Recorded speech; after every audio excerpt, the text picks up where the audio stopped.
So much stuff was announced today at Spring Loaded, but there were mostly little things, right? The beef of it was the iMac and iPad Pro. Before I get to that, just a quick recap. Apple Card, you can now use it with your significant other or other family members, even if they have bad credit. Apple wants some more equality in terms of who they give these Apple Cards to. So they're merging credit lines. So anybody in your household, as long as one of the owners have good credit, will be able to get an Apple Card. This goes for 13 years and above. And of course, for the younger generation, you can set limits so they don't go spending like crazy. The second thing is Apple Podcasts. Redesigned app, there's new channel recommendations, new channels, and they're introducing a new Apple Podcasts subscription. Now this subscription is supposed to take away ads. So if that's something that's bothering you, those ads won't be there anymore. And I'm guessing they're gonna start offering exclusive content. So some of the podcasts that you're currently listening to right now, they might eventually be behind a paywall. The next thing is AirTags. They finally did it.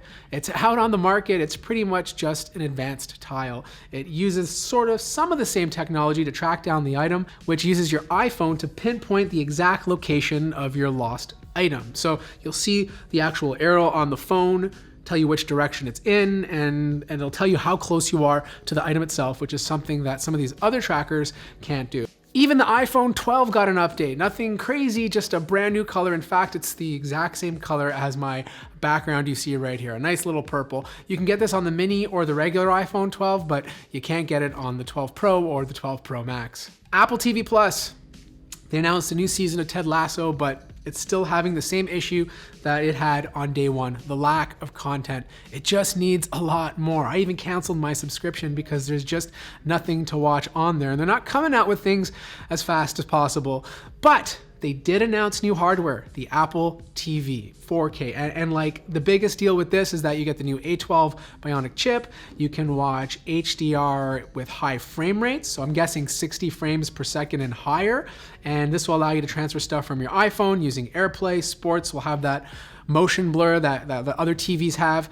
But the coolest thing about it is being able to calibrate your TV or the TV display using your Apple TV and your iPhone. The iPhone will basically measure the light in the room, and then it'll calibrate the display to be more color accurate, giving you a better picture. But the most important thing about this new Apple TV is they finally updated the remote. No more trackpad. That thing was awful. They included a brand new one, which actually has a click wheel and should be a lot easier to navigate. But one of the biggest updates is a brand new iMac.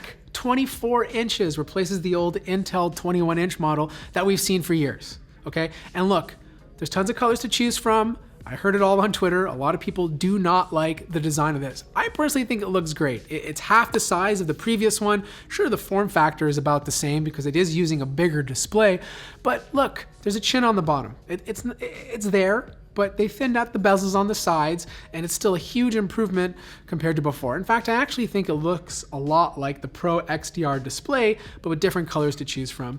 Now, this is obviously being aimed towards a younger crowd because they're putting the M1 chip inside of there. It's not a new version of it. It's the same M1 chip that's inside the MacBook Air, the MacBook Pro 13, and the Mac Mini. So expect very similar performance. In fact, they talked about how they're cooling this thing, and they're literally just using 2 fans. Okay, so same sort of idea. Unfortunately, nothing else can be upgraded. Gone are the days of upgrading your RAM and an iMac. Everything is soldered onto the motherboard.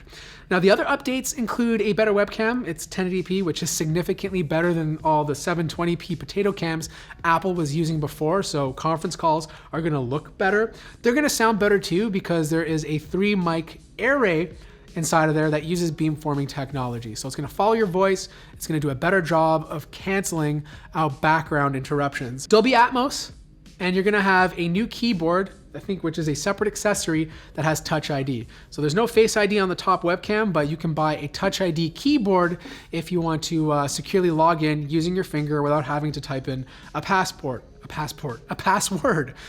The beauty, though, is that this thing is not expensive. It's around the same price, $12.99, which I think is a great deal considering you're getting a 4.5K display with True Tone that's 500 nits. And look, you can spec it to whatever you want, but I don't think it's that bad of a deal. I do wish there was a beefier version of it with a more powerful M1 chip, but they're obviously saving that for a 32-inch iMac or even an iMac Pro. And the second biggest update was the iPad Pro. There are two new versions of it, an 11-inch and a 12.9-inch, and they're also using the M1. Everything is being transferred over to the M1 except for the iPhone.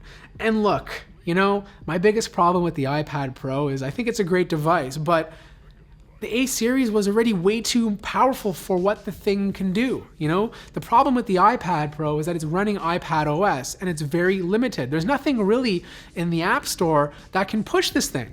And the same thing's gonna happen if you buy the M1 version. You're gonna run all your applications like you did before, and you're probably not gonna see a difference. Now, if you're able to run Mac OS on it as like a second operating system, that would be so cool. I would ditch the MacBook Air in 2 seconds and just buy a 12.9-inch iPad Pro.